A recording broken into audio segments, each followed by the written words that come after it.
I'm Nicole Dempsey. I'm the Director of Send and Safeguarding for Dixons Academies Trust. Dixons is a trust of 17 mainstream academies across the north of England, mainly secondary schools, but we do also have primaries all through and sixth form. And the schools are mainly located in Bradford, but we also have schools in Leeds, Manchester and Liverpool.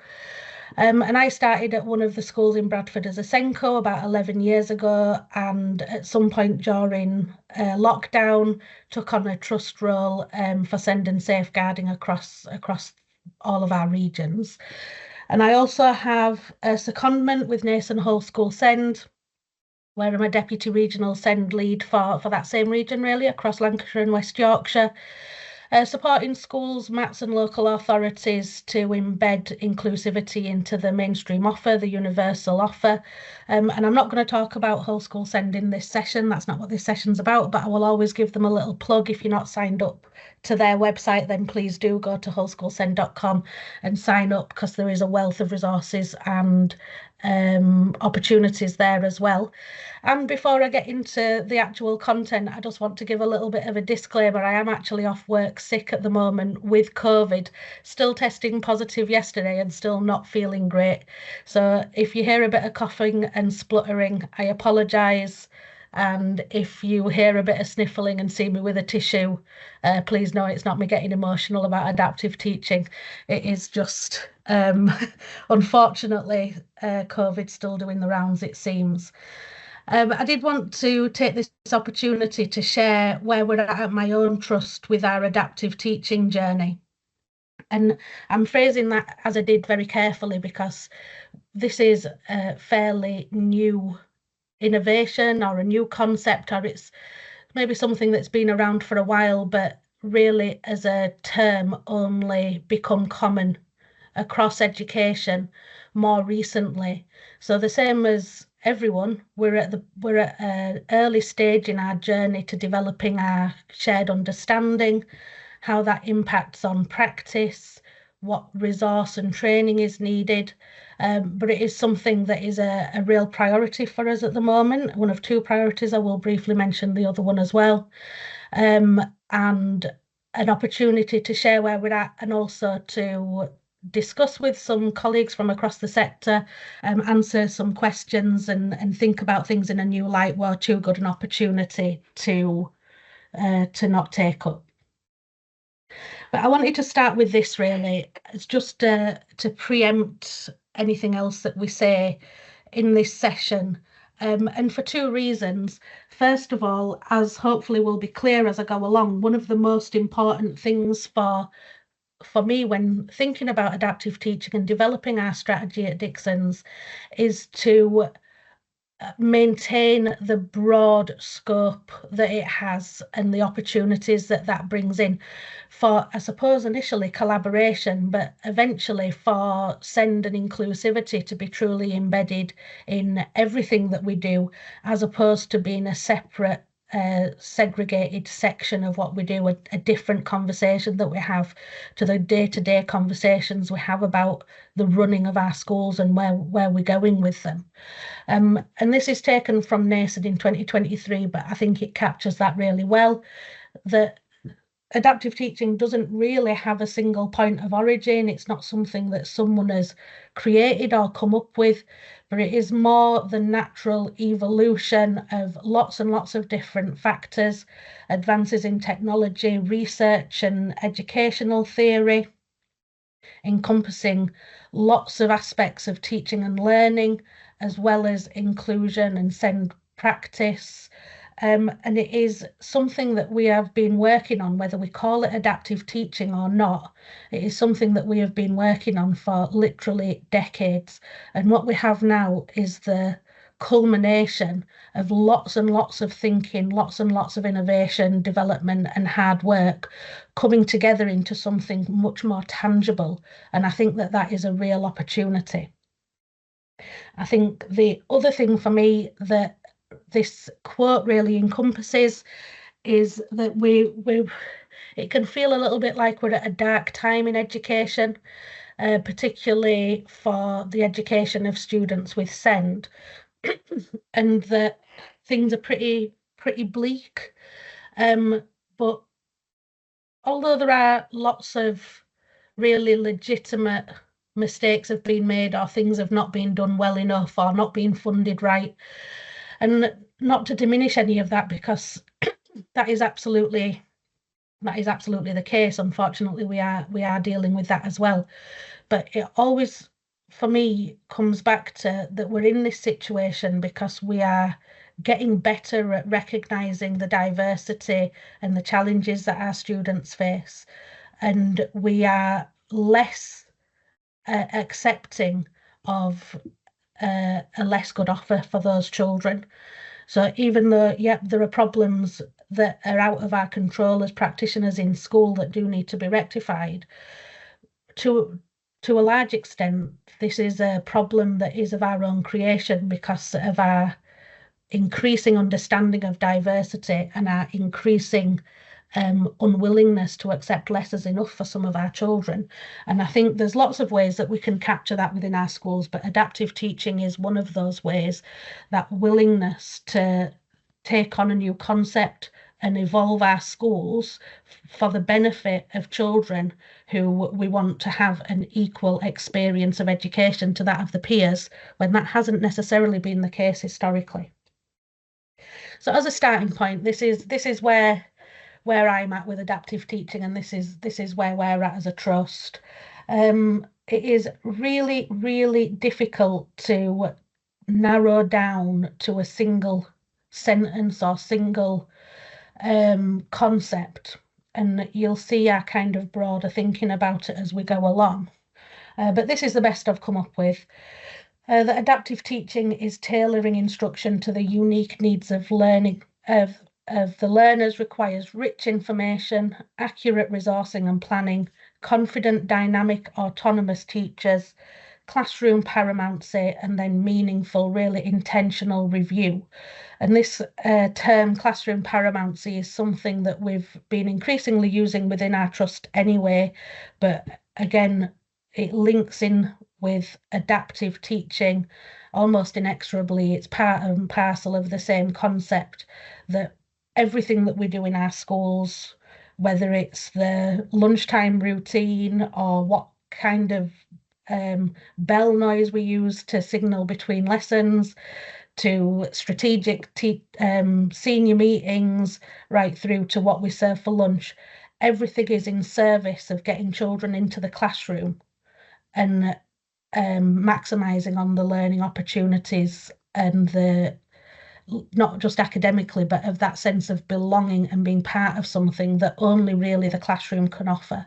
And that for that reason, the classroom, the lesson, and the attendance of that by all children, not just being there, but having a quality experience, is like this, it's the core around which everything else revolves.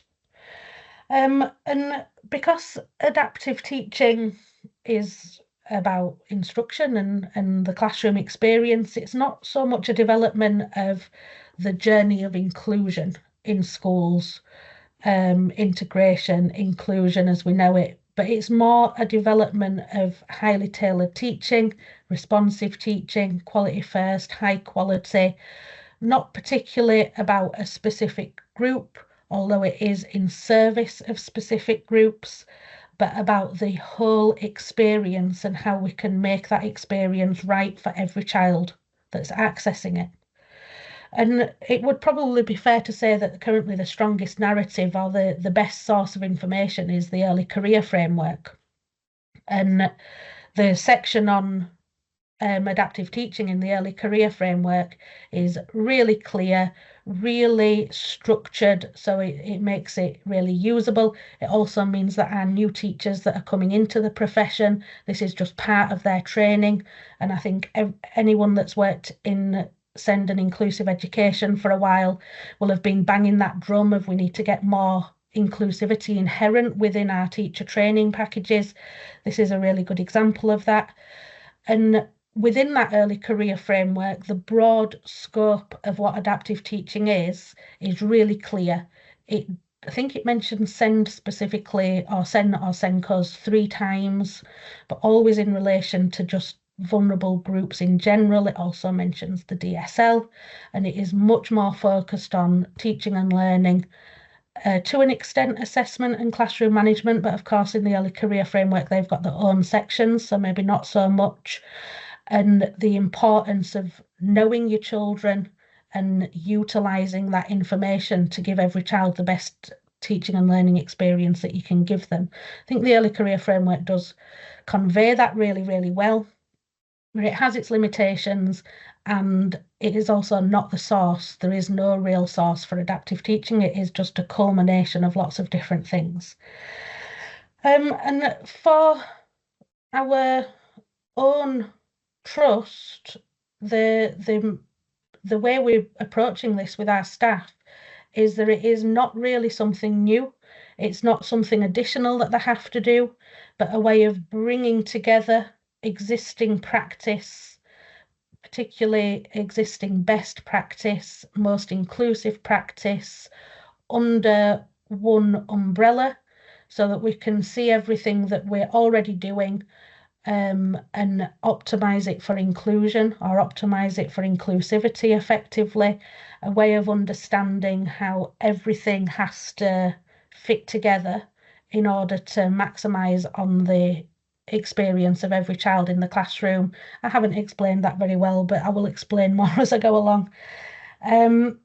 But before I do, I think again something about adaptive teaching that I think has particular promise. And I've been doing this for long enough to have seen various iterations of innovation for students with SEND, and how it's going to revolutionize, and everyone's got to do X, Y, and Z now, or a research paper comes out that kind of shifts our thinking in the sector. But what I think adaptive teaching brings that we haven't really seen before is something that is outside of that SEND bubble, not particularly something that we're doing for inclusion or something that we're doing for our students with SEND or for our students with educational vulnerability, but something we are doing at the macro level, something that we're doing at a teaching and learning, quality of education, whole school routines that is going to not only benefit those vulnerable groups and our children with SEND, but is going to benefit them far more than anything that is directed solely at them, without giving that kind of broader, that without eliciting that broader change that is needed in order for anything we do for our children with SEND to actually land and stick. And that's particularly important because, as I often say to my own colleagues, inclusivity cannot come from within a segregated space. That whatever we're doing within our SEND departments, whatever our SENCO or team are leading on, it's going to have limited scope unless the rest of the school is ready to receive it. And that is the missing piece, or that has been the missing piece historically. Is adaptive teaching the answer? Maybe or maybe not, but I certainly think it has that promise. And probably the biggest risk that we have at the moment is it becoming sidelined to SEND, or falling into that SEND trap where it becomes the domain of the SENCO, something that we only talk about in that one CPD session every term where you talk for an hour about SEND, and we don't pull it into everything else that we're doing, which is where I think it more naturally sits. But I have seen lots of things from other trusts and other organisations where it feels like it's been reduced to tick lists, inclusive classroom strategies, something that we do, a new word for differentiation. And I think that is incredibly limiting. You only have to go to the early career framework to see that it is so much more, and that there is so much more potential to this as a concept. This is a lot of writing. I'm not really going to go into this, but how we're discussing it within my own trust is to talk about it as a lens through which we can look at and understand everything else that we're doing as a single system that is in service of that classroom paramountcy, getting that equal, high quality belonging and classroom experience for every single learner to the greatest extent that we can. It's a short session today, so I can't go into all the details about how working in this way is protective of your additional and different offer, keeps it so it is bespoke for the children who really do need it. If a child needs to come out of a lesson, if a child needs one-to-one support, that is not at all problematic. But what we need is for that to be an additional layer on top of a really high quality main offer, and not for children that really should be thriving in a main offer to be escalating into our additional and different offer because our main offer is not good enough, and then the additional and different offer becomes overwhelmed. Haven't got time to go into that. But what we're talking about here is adaptive teaching at a whole school and teaching and learning level.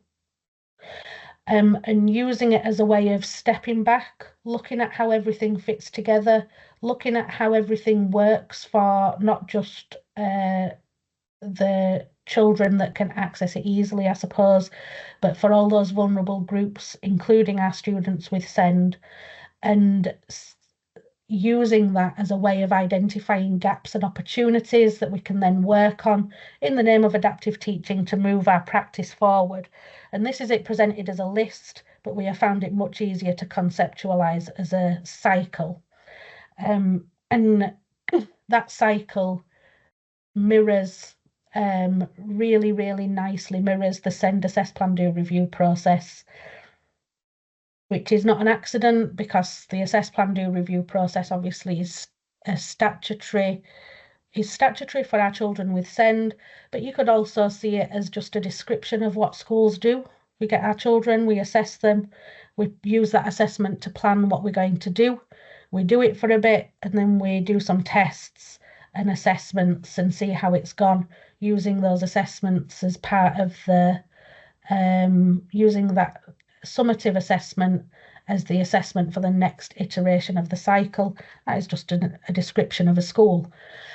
And then the SEND assess plan do review are like increasingly bespoke assess plan do review processes on top of that main one that we're doing every day for all children. And we use that same kind of cyclical way of looking at our practice to encapsulate the adaptive teaching, our take on adaptive teaching as well. So if you go back to the early career framework, and I will keep referring to that because it is just such a nice, neat, concise set of criteria for it.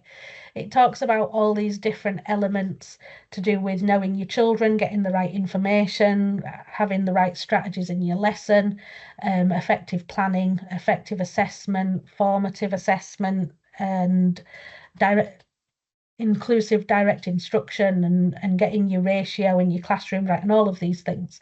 And all we've really done at Dixons is put that into this cycle, where we can look at each element of it individually and identify what our gaps and opportunities are. So the first stage for us is pulling together that range and all those different information sources that we have. That could include data from assessments, additional supporting data like reading ages, any analysis we've done, children's individual learning plans, IEPs and things like that.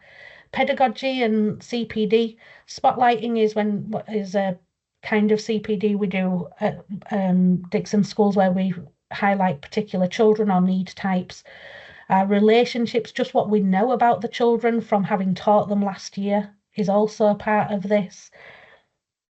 And for us, getting that information sharing right is not just about providing the information that our staff need, hard data, but also the kind of soft information about additional needs and who's got a social worker and things like that, but also thinking really carefully about the way that we're giving that information, that we're not overwhelming staff, that the information all works cohesively together.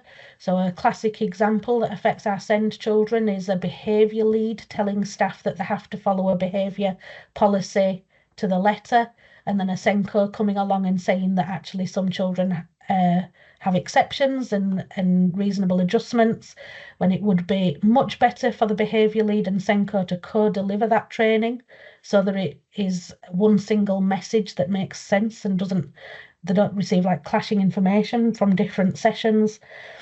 We need to be presenting that information to staff in a way that's really cohesive and usable. And that might mean that one of the opportunities that looking at our structures through this adaptive teaching lens is to find our ways of really streamlining and structuring the information we give to teachers in a way that they can use really effectively. The next stage of the cycle is basically planning, how we use that information and the resources that we've got available to set ourselves up for success through having really great lesson planning that thinks about those individual groups, what intervention and prevention we can put in place, a really well thought out seating plan, planning our targeted questions, what we're going to interleave from previous topics, use of flexible grouping. Low arousal is a concept from care, if you're not familiar, of making sure that the environment, the classroom itself is right, purposeful, not cluttered, tidy. And making sure, like I say, that we set ourselves up for success. But we all know that once you actually get into the moment and it's just you and 30 kids, you could have planned the best lesson in the world. But the children are expert curveball throwers. So we have to be expert curveball catchers and have the right strategies to pull out of the bag in response to things that happen in the lesson, be highly responsive, make those really smart live decisions, use our ratio and formative assessment strategies. This is an opportunity to identify where we can build our teaching staff into a team of people who are really confident, competent, dynamic decision makers, with a range of knowledge and strategies to support the vast diversity of children that we have in our schools typically. And then not to neglect the final part of that process of course, giving the children assessments and reviewing how they've done, following up on our SEND assess plan do review, reviewing children's individual targets, making sure that we analyse the data, because this becomes an information source for that next iteration of the cycle. And I think that the aspect of that review process that's often underappreciated is our own personal reflections, how things have gone, what went well, what didn't, which children we need to work on our relationships with, what we can share with colleagues to support consistency across the school. So this, for us, kind of pulls in every single thing that we do in our schools into this single cycle, everything working to support that moment, that opportunity that is the classroom and the lesson itself.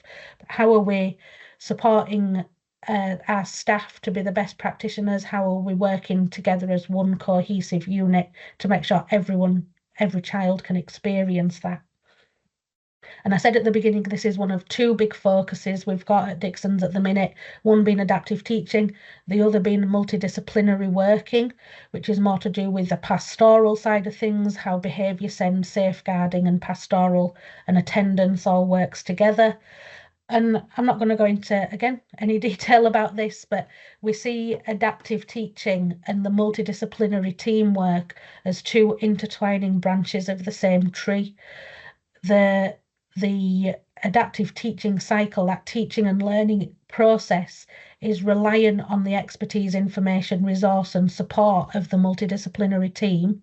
And the better that works together, the better that support, resource, information and expertise is. But also equally, the multidisciplinary team learns what it needs to do from the adaptive teaching cycle. I've kind of brushed over that really quickly, but hopefully I've conveyed how they work together. So here's just a couple of quick examples of how different things might be reviewed through that lens of adaptive teaching, and thinking about how things all work together and how we communicate and support our staff to use the information that we give them. So say a SENCO writes an IEP for every child on the SEN register. including information about the needs, reasonable adjustments, targets, and strategies. In scenario A, these are placed on Teams for teachers to access. CPD time for send is minimal, which I think is typical and focuses on the most prevalent need types in the school. The SENCO does learning walks to quality assure that provision, in addition to SLT learning walks. And each term the SENCO sends out an email requesting feedback, but tends to get not very many responses from staff, and then updates the IEPs and puts them back in the shared area. In scenario B, if we consider that in terms of how we're communicating information, how we're encouraging use of that information, and how it fits in with our whole academy systems, whole school systems, a different way of doing that would be if the IEPs are launched in a face-to-face meeting. This also conveys the importance of it to staff. They're accessible via shared area, but also expected to be in teaching files.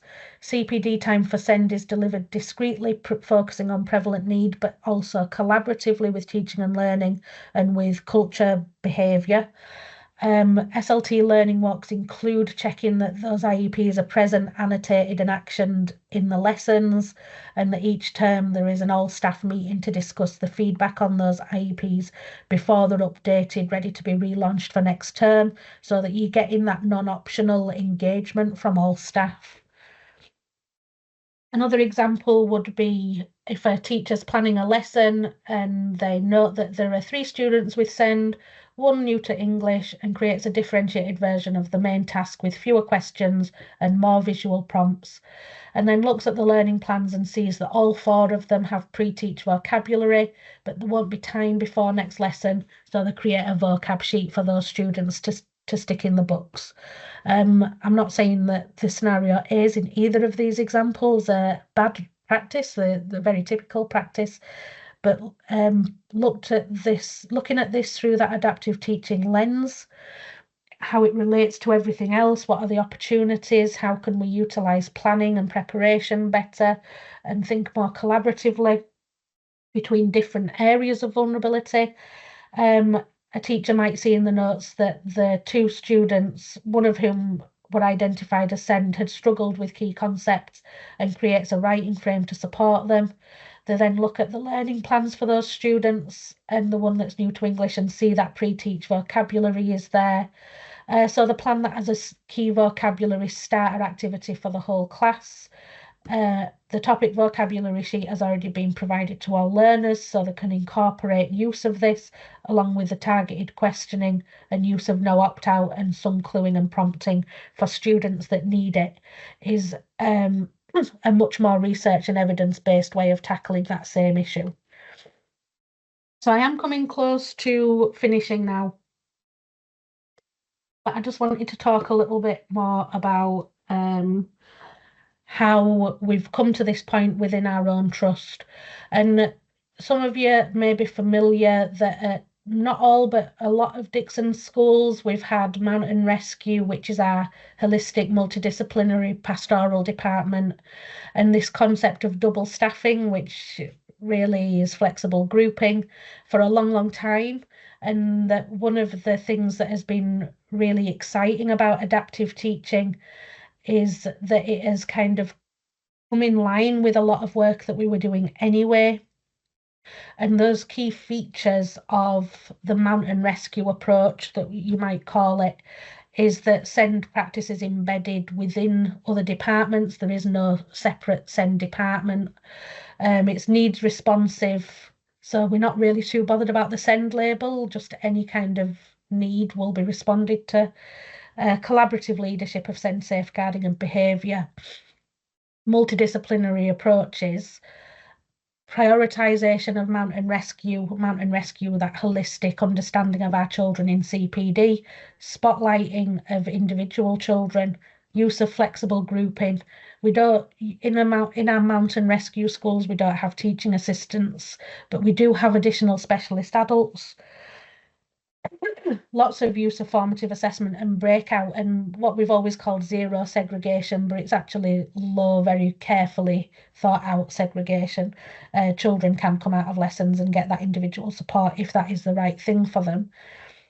And this, the CFG is our Centre for Growth, and how we're tackling this and expanding and evolving it across our trust is really through the Centre for Growth, setting up collaborations between SEND, behaviour, culture, and teaching and learning, attendance, but also our CPD leads in each school, and different combinations of practitioners. I always, when I talk about mountain rescue, have the bad clip art octopus sandcastle image. I don't have time to go into it now, so I'm always curious to see if anyone can work out why I put that there.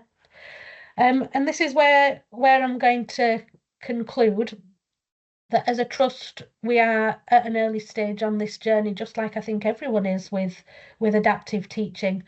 And I'm meeting with a group of colleagues a week today from different areas of expertise across our trust to continue that conceptual consolidation. What does adaptive teaching mean for us and our practice within our trust?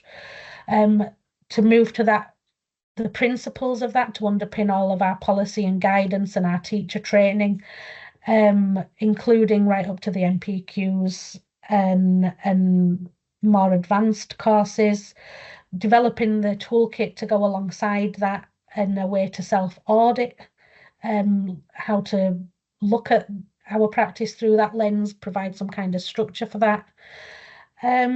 Particularly looking at direct instruction, ratio and formative assessment. And I just snuck this in at the end because increasingly as we're working, we're feeling like the home of adaptive teaching, or the place where it is not only demonstrated, but is kind of like the where the ingredients are mixed that will actually make it happen, is in a teacher file that the teacher has in their classroom, where they can bring together all that information, structures to support planning, and then really make that happen in the lesson itself. So again, I've kind of brushed over that very, very quickly, but it's become so important to us in our conversations about adaptive teaching over the last few weeks in particular, that I wanted to throw it in there at the end before I finished. That is everything for me. Thank you so much for listening.